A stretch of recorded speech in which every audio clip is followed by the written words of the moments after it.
Here to resume the conversation. Charlie thought it might be good if I just connect the dots a little bit better on the relationship between the question on the Old Testament and spiritual warfare. We actually got into this on the first session on spiritual warfare because we were dealing with the whole idea of the creation being corrupted. And I was putting out my conviction that the part of the warfare, it's not just that humans are a target of warfare, but the entire creation is oppressed by the powers. And that's why the whole entire creation is in need of redemption. The entire creation groans. And the fact that part of the kingdom ministry is healing people of diseases and sickness. Well, that's evidence. The New Testament always considers those things to be at least indirectly and sometimes directly the result of demonic activity. So praying for healing is a form of spiritual warfare. But the fact that the sickness is attributed to demonic activity shows that demonic activity does affect nature, because our health is part of nature. And I would argue that in fact the violence in creation and throughout the animal kingdom is the result of the fact that the world now is not the way God created it to be. It still reflects the glory of God, yes, but to some degree it's oppressed by demonic powers. In Genesis 1:30, it says that God gave the fruit of the trees for humans and animals and birds and every living thing.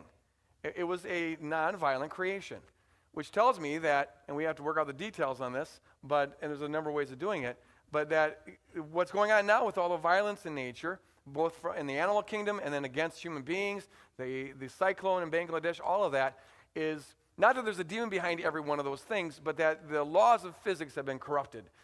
The world itself now is in a state of bondage. That's why Satan is called in Hebrews 2:14 the Lord of Death, the one who has the keys to death. And death, from our present physics perspective, is pretty natural. The body just ages. But according to the Bible, that's not how it was originally intended to be. That's a result of Satan being involved in all this. Okay, that then led to the question of, well, wait a minute. Doesn't God, in several instances in the Old Testament, doesn't he use earthquakes and volcanoes to judge people? And it's because of that some people say, well, look, then all earthquakes and all cyclones and all those things are the result of God doing it. And so what I argued 6 months ago was that there's no justification for taking the several examples where God uses natural disasters to punish people.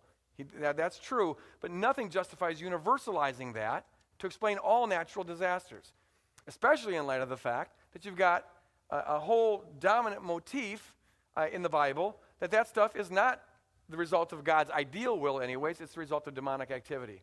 So I see those things as really, what happens is when there's a nation that needs to be judged, God just lets nature take its course.